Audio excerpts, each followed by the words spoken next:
Elizabeth I was a rainbow of characteristics. She was cunning, she was vain, she was kind, she was very smart, and she was very manipulative.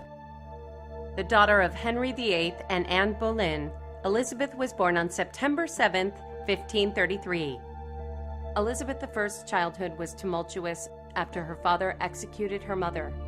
After her father and brother died, Elizabeth's older sister Mary took the throne. Mary's Catholic background and Elizabeth's Protestant background kind of created a situation where Mary just really couldn't trust Elizabeth. She threw her in the tower for a while and let her live there. Mary died in 1558, leaving Elizabeth Queen of England. Her father and her sister had created such turmoil between the Catholics and the Protestants, falling into and out of favor. People were never sure what they should say that they believe in. Elizabeth carefully reworded the Book of Common Prayer and said, if you're close enough to this, it's good for England. Elizabeth set the stage for the economy and the arts, particularly fashion and theater, to flourish. Because she's a female monarch, she knows that she can use her appearance in court to create a kind of loyalty and affection to her from the courtiers. Not only through appearing in fantastic outfits, but in being painted in fantastic outfits that symbolize her leadership of the state.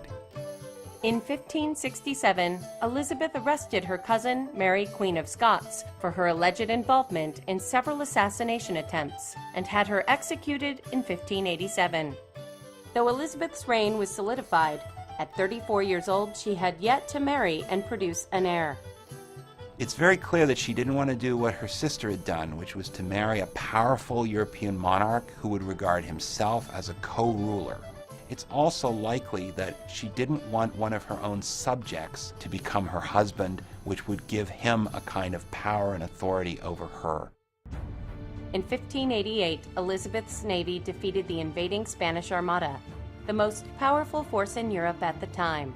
The King of Spain, who had thought that God was on his side and had told him to do this, thought, God does not favor me, I was wrong. That's Elizabeth's triumph, to really take the heart out of the King of Spain. Elizabeth I died on March 24, 1603, after ruling for 44 years. Her death and the succession of her cousin James I of England and Scotland would end the 117 years of the Tudor dynasty. Elizabeth I should be remembered, first of all, as a brilliant survivor. She had a lot of odds against her from the time of her birth onwards. Not only did she survive with great success.